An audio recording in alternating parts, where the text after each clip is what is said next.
మంచితనమే వైఎస్ఆర్ కాంగ్రెస్ జెండా అయింది. అభిమానం జగనన్నను ప్రజలు మెచ్చే మహానాయకుణ్ణి చేసింది. మహానేత కుమారుడు వైఎస్ జగన్మోహన్ రెడ్డి ఢిల్లీనే వణికిస్తారని నల్లా కల్వ కూడా అనుకుని ఉండదు. జగన్ వెంట జన కెరటాలు ఎగసి పడతాయని పావురాలగుట్ట కూడా ఊహించి ఉండదు. నల్లమల అడవుల సాక్షిగా వైఎస్ జగన్మోహన్ రెడ్డి ఇచ్చిన మాట ఇప్పుడు కొన్ని పార్టీలను, ఆ పార్టీల నాయకులను అడవుల పాలు చేసేటట్టుంది.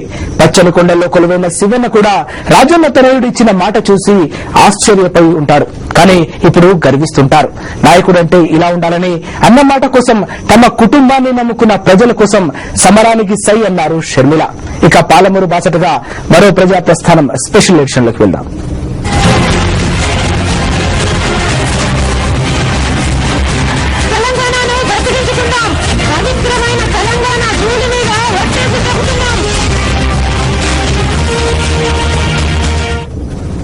కేసీఆర్, కాంగ్రెస్, చంద్రబాబులపై నిప్పులు కురిపించారు షర్మిల.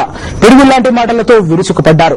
కాంగ్రెస్, టీడీపీలవి కుమ్మక్కు రాజకీయాలైతే కేసీఆర్వి స్వార్థ రాజకీయాలంటూ మండిపడ్డారు. కేసీఆర్ ఏనాడైనా ప్రజల సమస్యలు పట్టించుకున్నారా, ప్రజల తరఫున పోరాటాలు చేశారా అంటూ ఘాటుగా ప్రశ్నించారు. చంద్రబాబు తన జీవితంలో నిజం మాట్లాడారని, తన పేరును అబద్దాలుగా బాబుగా మార్చుకుంటే మంచిదని సూచించారు. నిజానికి కాంగ్రెస్ ప్రభుత్వాన్ని కాపాడుతోంది చంద్రబాబేనంటూ విరుచుకుపడ్డారు. షాద్ నగర్ నియోజకవర్గంలోని కేశంపేట బహిరంగ సభలో మాట్లాడిన షర్మిల నీచ స్వార్థ రాజకీయాలపై శివమెత్తారు.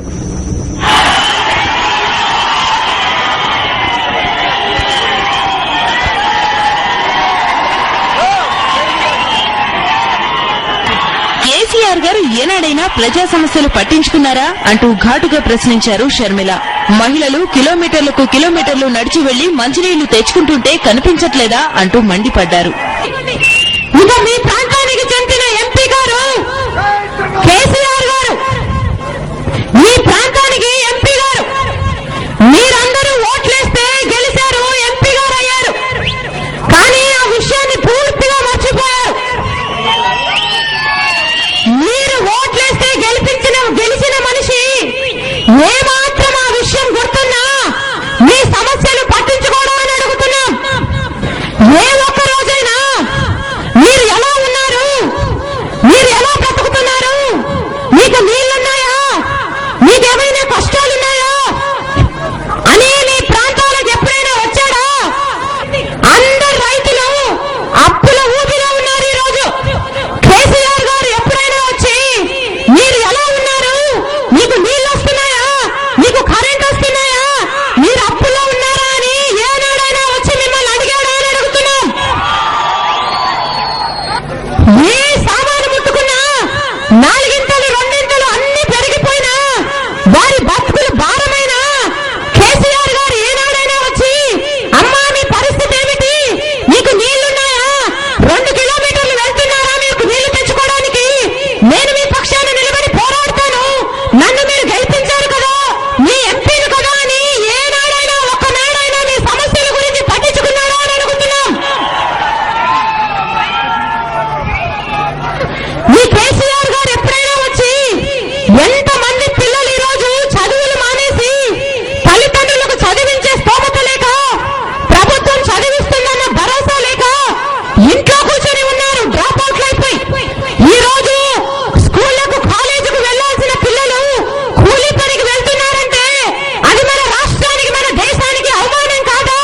కేసీఆర్ గారు ఎప్పుడైనా వచ్చి మీ పిల్లలు చదువుకోవడం లేదా, నేను మీ పక్షాన నిలబడి పోరాడతాను, నన్ను మీరు గెలిపించారు కదా, నన్ను మీ ఎంపీగా చేసుకున్నారు కదా అని ఒక్కనాడైనా మీ గ్రామాలకు వచ్చి మీ కుటుంబాలను, మీ పిల్లలను పలకరించారు అని అడుగుతున్నాం.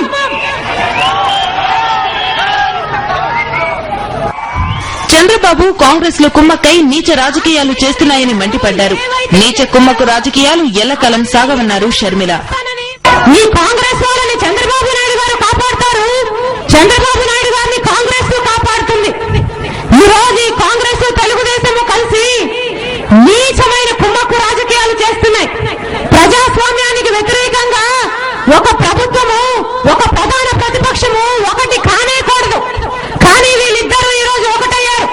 కాంగ్రెస్ తెలుగుదేశము ఎమ్మెల్యే ఎమ్మెల్సీ ఎలక్షన్లలో కలిసి ఒప్పందాలు చేసుకుంటున్నాయి.